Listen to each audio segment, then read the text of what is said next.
पहला सवाल, दुनिया में सबसे पहले फांसी की सजा किसने दी थी?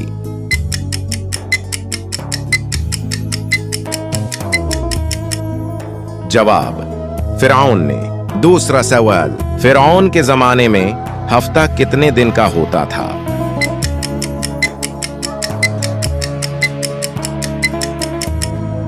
जवाब, 10 दिन का।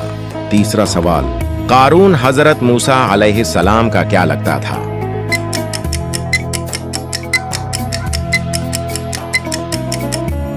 जवाब, चचाजाद भाई।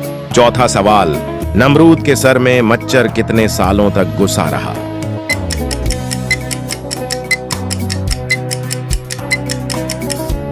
जवाब, 400 साल।